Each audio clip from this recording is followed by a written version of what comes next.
మరో తెలంగాణ ఉద్యమానికి మేము ఉవ్వెత్తున ఉద్యమానికి రూపకల్పన చేయాలని మేము భావిస్తున్నాం.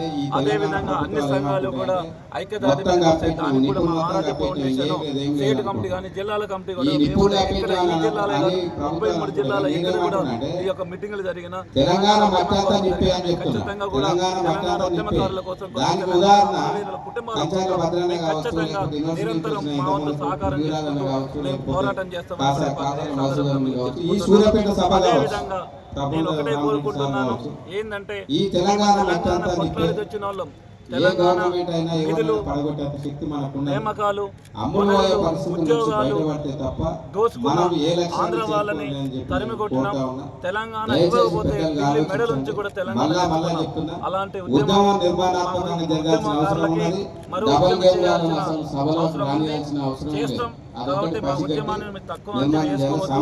ఎందుకంటే ఈ యొక్క ఆంధ్ర వాళ్ళ ఎదిగి నువ్వు వచ్చేసి ఈ రోజు తెలంగాణకి ముఖ్యమంత్రి అయ్యావు. మా ఉద్యమం ఏమందో నీకు తెలుసు, మేము ఎలా ఉద్యమాలు చేస్తావో తెలుసు. కోయిలో మా ఋషి ఏమిదో చూపించాం. నీకు పక్కకున్న నీ రాజకీయ గురువులు ఎవరైతే ఉన్నారో వాళ్ళ నడుగు మా ఉద్యమం గురించి చెప్తారు. కాబట్టి మీరు ఉద్యమకారుల కుటుంబాలకి అన్యాయం చేస్తే ఖచ్చితంగా మీకు తగిన బుద్ధి మేము చెప్తాం. ఇదే సూర్యాపేట సభ ద్వారా మీకు తెలియపరుస్తున్నాం. మేము తెలంగాణ కోసం ఏదో చేసి అయ్యానే మేము అడుగుతాం. తెలంగాణ కోసం కష్టపడి తెలంగాణకు వచ్చిందాక తెలంగాణ ఉద్యమకారులు రోజు రోజు క్షీణించబోతున్నారు.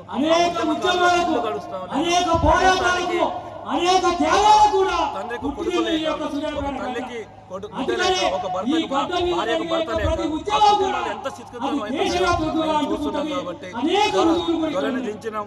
నిన్ను దించడానికి పెద్ద నిన్ను దించడానికి పెద్ద ఈ తెలంగాణ ఉద్యమంలో పోరాటంలో నువ్వే పెద్ద సిద్ధి కాదు.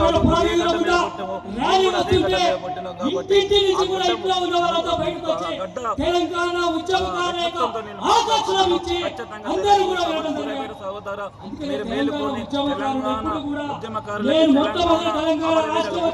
తక్షణమే సహాయం చేసి మేనిఫెస్టోలో పెట్టిన తెలంగాణ ఉద్యమకారులకి ఏదైతే ఉన్నాయో డిమాండ్లు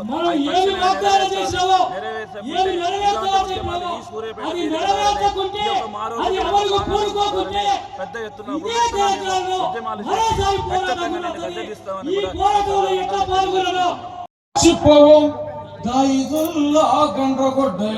అమ్మా తెలంగాణ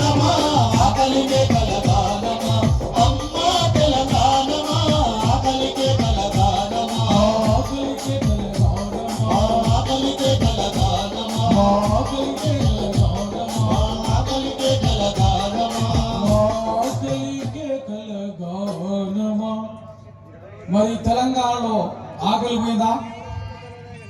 ఈ తెలంగాణలో అణచివేత పోయిందా? అవమానాలు పోయినాయా అని అంటే ఈ రోజు ఆ రోజు దగ్గరున్న వాడినటువంటి ఈ పాట ఈ రోజు వరకు కూడా మనం పాడుకుంటాం. అంటే ఆకలి పోలేదు, అవమానాలు పోలేదు, అణచివేత పోలేదు అనేది ఈ సందర్భంగా మీకు తెలియజేస్తున్నా. ఇచ్చిన హామీలను అమలు చేయాలని చెప్పి ఈ మనం అడగాల్సింది మన రెండవ డిమాండ్. కానీ చాలా కీలకమైన మూడవ విషయాన్ని మనం మర్చిపోకూడదు. ఈ రాష్ట్రాన్ని కేవలం ఏదో భౌగోళిక రాష్ట్రం వస్తే చాలు అని మనం అనుకోలేదు. తెలంగాణ వస్తే జీవితాలు బాగుపడతాయి అనుకున్నాం, ప్రజలు బాగుపడతారనుకున్నాం.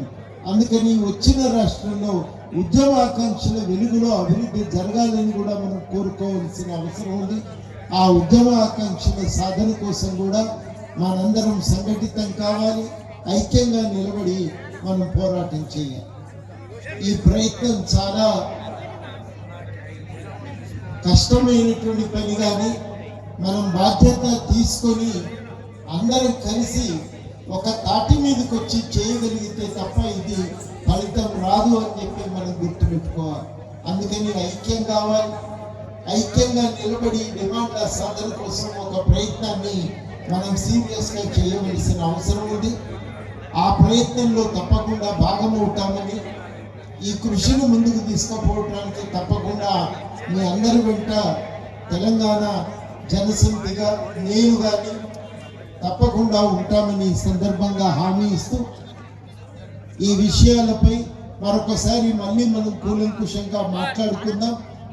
ఈ సమయంలో ఈ చలిలో ఇంకా ఇంతకంటే విపులంగా మాట్లాడటం కూడా అవసరం లేదని నేను భావిస్తూ ఉన్నా.